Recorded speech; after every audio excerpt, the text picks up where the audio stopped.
अब सेकेंड पे वाजपेयी सर्जन, वाजपेयी सेन का महत्व और इसको व्यक्त करने वाले कारक। बहुत ज़्यादा नहीं है, छोटा सा कॉन्सेप्ट है, सरल सा कॉन्सेप्ट है। तो यहाँ हमको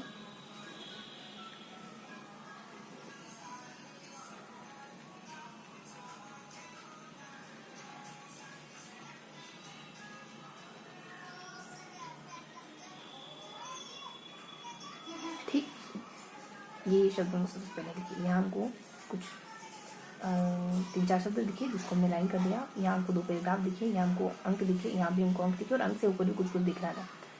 तो ये हमने पैराग्राफ ये हमने ना इनको ब्रैकेट में, ये हमने इनको सर्किल कर दिया। अब देखते हैं कि 100 गुना क्या होता है। एक वृक्ष अपने जीवन काल में औसतन अपने भार का 100 गुना जल वाष्पित कर लेता है। बहुत ज़्यादा आंकड़ा नहीं, 100 गुना, 100 गुना। और 1 और 2 भाग ही प्रकाश संश्लेषण द्वारा उपापचय क्रियाओं में उपयोग करता है। थोड़ा सा इन्वेस्ट करता है और बहुत ज़्यादा अवशोषित करता है वृक्ष। फिर यहाँ तो 38% यानी उपत्वचीय वाष्पोत्सर्जन पौधों की त्वचा या छाल द्वारा होता है। इससे कुल जल की इतनी प्रतिशत हानि होती है, जो पेड़ की छाल से होता है या फिर त्वचा से होता है। फिर यहाँ 2 है ना, तो ये है नेगोंग।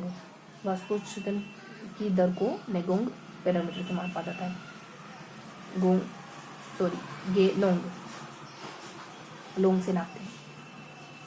बस अब बाकी चीज़ों को पढ़ेंगे। यहाँ मुश्किल से आपको 2 पैराग्राफ पढ़ने होंगे ऐसे। यहाँ आपको मुश्किल से 1 पैराग्राफ पढ़ना होगा। फिर यहाँ भी आपको कुछ नीचे पढ़ना होगा, यहाँ भी कुछ ऊपर पढ़ना होगा, यहाँ सिर्फ और सिर्फ ऊपर पढ़ना पड़ेगा। ठीक है, तो ऐसे करके ध्यान रखेंगे। ओके, इनको क्लियर करते हैं। फिर ये वाला सेगमेंट अच्छे से कवर कर लेंगे वीडियो, और इसके साथ ये भी कवर कर लेंगे। तो यहाँ क्या क्या है, पौधों में वायु विभागों से जल का वाष्प के रूप में होना वाष्पोत्सर्जन मिला। दूसरे शब्दों में वाष्पोत्सर्जन में क्रिया जिसमें पारक शब्द जल वाष्प के रूप में होता है। जल पौधों में ऐसे होता है जबकि पर्याप्त मात्रा वाष्प के रूप में पत्ती की निम्न सतह पर उपस्थित रंध्रों के माध्यम से निष्कासित होती है। पत्ती में वाष्पोत्सर्जन द्वारा हुई जलहानि की परिस्थिति जड़ से परिवहन द्वारा नहीं आपूर्ति द्वारा होती है। वाष्पोत्सर्जन पत्ती की कोशिकाओं से जल के वाष्पित होने के कर्षण उत्पन्न होता है, जो जल दारू से खींचता है। पत्ती पानी छोड़ती है तो पत्ती में एक आकर्षण उत्पन्न होता है जिससे वो नीचे से जल खींच भी लेती है, मतलब सोख भी लेती है जड़ों से। इसको दारूकर्षण कहते हैं। ऐसा मैं समझ पाई। पत्ती की कोशिकाओं से जल के वाष्पित होने के कर्षण उत्पन्न होता है जो जल को दारू से खींचता है। जो दारू यानी शायद समझ गए ना, वो छोड़ता है तो वहाँ जगह खाली हो जाती है। वो छोटा है नहीं, जहाँ से जल हट जाता है वहाँ से जगह खाली होती है, कर्षण उत्पन्न होता है। तो ये कर्षण दारू से जल को खींचता है। फिर वाष्पोत्सर्जन जल का वाष्पन को उड़ने के अलावा इस प्रकार वाष्पोत्सर्जन की क्रिया जड़ से पत्तियों तक जल के ऊपर की और पहुँचने में सहायक है। अनुकूलतम अवस्थाओं में पत्ती द्वारा उसके बाहर के समान जल के वाष्पोत्सर्जन में 1 घंटे से भी कम का समय लगता है। जितनी वजन की पत्ती है उतना ही जल वाष्पित करने में उसको 1 घंटे से भी कम का समय लगता है। यानी अपनी क्षमता से कहीं पुराना ज़्यादा काम कर सकती हो अगर थोड़ा सा बैठने की कोशिश करें तो। वाष्पोत्सर्जन जल का वाष्पन कर उड़ने के अलावा ऑक्सीजन कार्बन डाइऑक्साइड का आदान प्रदान करते हुए उपस्थित छोटे छिद्रों जिन्हें रंध्र कहते हैं के द्वारा होता है। तो वाष्पोत्सर्जन में सिर्फ पानी नहीं होता है, वाष्पोत्सर्जन का मतलब थोड़ा सा गहरा है कि ऑक्सीजन और कार्बन डाइऑक्साइड का आदान प्रदान भी होता है वाष्पोत्सर्जन के थ्रू। कैसे हो सकता होगा? पत्ती यहाँ से भी जल छोड़ रही, यहाँ से जल छोड़ रही, तो यहाँ से जो जल छोड़ा वो उड़ा, यहाँ से जल छोड़ा, उस जल के साथ शायद गैस निकली होगी, यहाँ से कार्बन डाइऑक्साइड, यहाँ से ऑक्सीजन, तो ये शायद एक्सचेंज कर ले जगह। सामान्यतः ये रंध्र दिन में खुले रहते हैं और रात में बंद हो जाते हैं। रंध्र का बंद होना खुलना रक्षक कोशिकाओं की स्थिति में बदलाव होगा। रक्षक कोशिकाएं रंध्र को सेफ रखने की कोशिश करती होगी, रंध्र को बंद करना पड़ना। तो इस तरीके से हमारे यहाँ वाला सेगमेंट हो गया। ऐसी कोई बात लगी आपको जो बहुत ज़्यादा याद करने वाली हो? बस 100% तो 2 गुना और फिर तो समझ आता है बातें। जो हमने बोला बताया वही ध्यान रखिए। कुछ दिखा नहीं, एक पॉइंट है दारू वाला, भले याद रखना चाहो तो। फिर यहाँ जाओ कि त्वचा से इतना परसेंट वाष्प उत्सर्जित करती पत्ती, इसके ऊपर नीचे पत्री वाष्पोजन लगभग 80-90% पत्तियों पर ऊपर से तंत्र गुजरा होता है। तो सबसे ज़्यादा पत्तियाँ ही जल वाष्प उत्सर्जित करती हैं। फिर वातस्पति, काष्ठी तने तथा कुछ फलों में वातावरण पाए जाते हैं।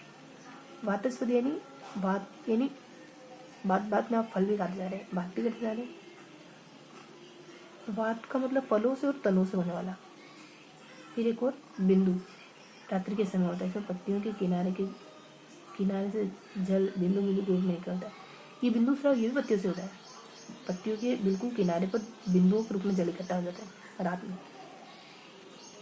2 पत्तियों से है, एक तने से है और एक रंध्र से है। ये भी पत्तों से, ये भी पत्तों से। पत्ते और एक फल से। एक और बीच में क्या था, त्वचा से। तो ये छोटा सा मतलब थोड़ी सी इंफॉर्मेशन थी जिसको ध्यान रखेंगे। फिर यहाँ तो वायुमंडल को नम बनाकर जल संचय को पूरा करने में, जल चक्र को पूरा करने में मदद करती है। वाष्पोत्सर्जन की इम्पोर्टेंस क्या है, मॉइस्चर बनाए रखते, और इसकी दर को नापते हैं, लोंग से नापते हैं। पता नहीं कैसे, लेकिन लोंग से नापते हैं। तो ये मतलब ऐसे ही लोंग से नापते हैं, नेलोंग गेलोंग। संतुलन, इससे पौधे का टेम्परेचर बना रहता है। अगर वाष्पोत्सर्जन होगा तो हमारा पसीना निकलता है तो टेम्परेचर बैलेंस रहता है ना, बैलेंस रहता होगा शायद। यह जल अवशोषण एवं रसारोहण में मदद करता है। वाष्पोत्सर्जन जल अवशोषण में मदद करता है। अगर आप पानी निकालेंगे तभी तो आप और पानी खींच पाएंगे, जमीन से ले पाएंगे। प्रकाश संश्लेषण की क्रिया के लिए जल का समन्वय होता है। मतलब कुल मिलाकर ना पानी में मदद करता है ये। बस ये हमने पढ़ लिया, ज़्यादा कुछ नहीं। यहाँ और यहाँ देख लो, वाष्पोत्सर्जन को प्रभावित करने का कार्य क्या है कि सनलाइट कितनी तेज है।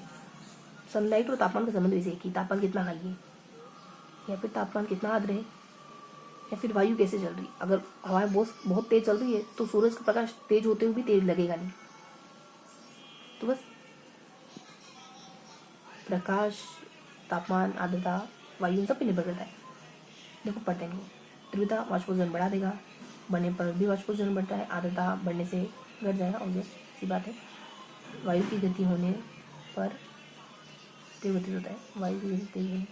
अरे ये थोड़ा सा रिवर्स है जो मैं एज्यूम कर रही थी उससे, कि वायु की गति अगर तेज होती है तो वाष्पोत्सर्जन भी बढ़ता है ना। अब यहाँ देखेंगे कि हाँ, कि तापमान जो है वो 0 डिग्री से 30 डिग्री तक ताप बढ़ने पर श्वसन दर लगातार बढ़ती जाती है। श्वसन दर पर कोई प्रभाव नहीं पड़ता जब तक ऑक्सीजन की मात्रा 90% से ऊपर हो। क्या है यहाँ, ऑक्सीजन की मात्रा के घटने तथा बढ़ने पर श्वसन दर पर कोई प्रभाव नहीं पड़ता जब तक कि ऑक्सीजन की मात्रा 90 से ऊपर हो। अगर 90 का आंकड़ा है ना ऑक्सीजन का, तो कोई फर्क नहीं पड़ेगा ऑक्सीजन घटने या बढ़ने पर। पता नहीं किस पर, तो हमने बस पढ़ लिया। तापमान अगर 0 से 30 तक है तो श्वसन दर लगातार बढ़ती है। किसमें, पौधों में। पौधे तेज तेज सांस लेते हैं अगर तापमान, पता नहीं क्या है, लेकिन हमने तापमान 30 और एक वो सीजन वाला पॉइंट याद करना, 90 तक बढ़ेगा। 90 न्यूट्रन और 30 बढ़ना, ये हो गया। अब थोड़ा सा रिवर्स करेंगे, बहुत जनरल से पॉइंट पढ़े। यहाँ फिर यहाँ गोला बना था 100 पे 3 था, 3rd और 8। यहाँ पता नहीं क्या भी गोला बनाया था। यहाँ कुछ खास नहीं बताना चाहो तो एक पॉइंट बता दो। यहाँ बताना चाहो तो बता सकते हो कि इससे ऐसे वाष्पोत्सर्जन करते हैं पौधे। यहाँ पता नहीं चला लेकिन है कुछ कुछ। फिर बीच में वो है कि पता नहीं क्या 3-4 पॉइंट थे। फिर यहाँ अभी हमने देखा अंक वगैरह थी, हमने फर्स्ट वाले 3-4 पॉइंट है वो तापमान हो गया। यहाँ क्या बनना, अच्छा मॉइस्चर, और बाकी बेसिक बातें हम बताना चाहो तो बता सकते हो ना, कोई वो नेलोंग बता दो। बाकी तो अपन जानते वाष्पोत्सर्जन के बारे में। ओके, फर्स्ट वाली वही हो गया।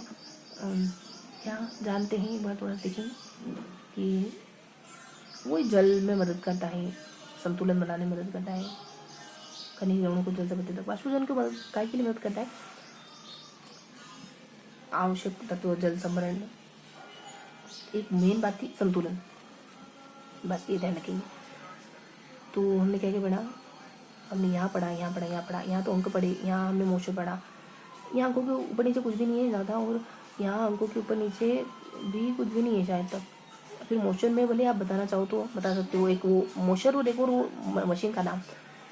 फिर वो सरल सरल बातें बताना चाहो बता सकते हो। फिर यहाँ जो तापमान वगैरह ये आ जाएगा, और यहाँ मतलब यहाँ लाइन से लिखे अच्छे से शब्द है।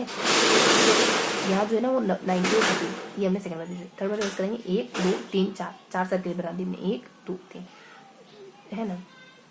फिर यहाँ जो बनाया वो अंक है, यहाँ जो बनाया वो अंक है, यहाँ जो बनाया वो मोशन मतलब अंग्रेजी है।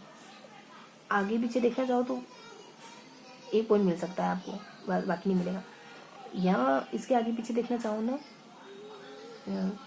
तो है यहाँ पे शायद ऊपर नीचे पॉइंट्स हैं यहाँ पे। हाँ, यूँ है कि कौन कौन वाष्पोत्सर्जन करता है ना।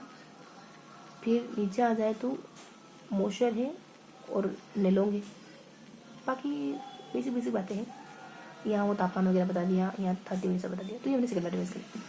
अब हल्का सा देखेंगे हमने क्या पढ़ा। तो यहाँ पढ़ा, यहाँ पढ़ा, यहाँ पढ़ा, इसके इर्द गिर्द भी पढ़ा, इसके इर्द गिर्द भी पढ़ा, इसके इर्द गिर्द भी पढ़ा, तीनों के इर्द गिर्द पढ़ा। फिर अपन यहाँ पढ़ते हैं, कुछ यहाँ पढ़ते हैं। ये था अपना पूरा सेगमेंट। अब थोड़ा सा लिखेंगे फिर खत्म करते हैं। कल ही सोचा था कि यहाँ लिखेंगे, पर यहीं लिख लिया। यहाँ 1 पॉइंट पढ़ा, यहाँ 1 पॉइंट पढ़ा, यहाँ 1 पॉइंट पढ़ा, फिर यहाँ कुछ पढ़ा, फिर यहाँ कुछ पढ़ा। यहाँ अंक है, यहाँ पे अंक है, यहाँ पे शब्द में मोशर वगैरह है। इन अंक के ऊपर नीचे भी कुछ, इसके ऊपर नीचे कुछ, इसके ऊपर नीचे कुछ। ये भी कहो, ये भी कहो, मोशर भी कहो, और वो नेलोंग वाली मशीन भी कहो। ये दोनों है। फिर इनके भी ऊपर, फिर ऊपर नीचे कुछ। यहाँ तो शायद 1 पॉइंट है ऊपर नीचे थोड़ा अच्छा सा। यहाँ ऊपर नीचे कुछ ज़्यादा पॉइंट है, यहाँ ऊपर नीचे खास पॉइंट नहीं। यहाँ वो तापमान वगैरह के संबंध बता रखा, 90-30 बता रखा। तो क्वेश्चन मार्क हमने को एक यहाँ लगाना है, एक यहाँ लगाना है, और यहाँ तो हमने पढ़ लिया। तो यहाँ यूँ कहें कि हमको वाष्पोत्सर्जन के प्रकार बताने, एक अच्छा सा शब्द मिल गया कि हम वाष्पोत्सर्जन के प्रकार बताते हैं यहाँ पे। पत्र पे बिंदु एन वात उप है ना, वार्ता उपा पत्र बिंदु, बस याद हो गई। ठीक है, दोनों पत्ती वाले हैं, और जो बिंदु वाला है वो भी, वात वाला जो है वो फल वाला है, और बीच वाला जो है वो, हाँ तो पढ़ लिया है ना। एक बार थोड़ा सा दोहराओगे, क्या पढ़ा हमने कि पत्र पे बिंदु है और बातें जो उभी होके करो, उभी होके करो बातें।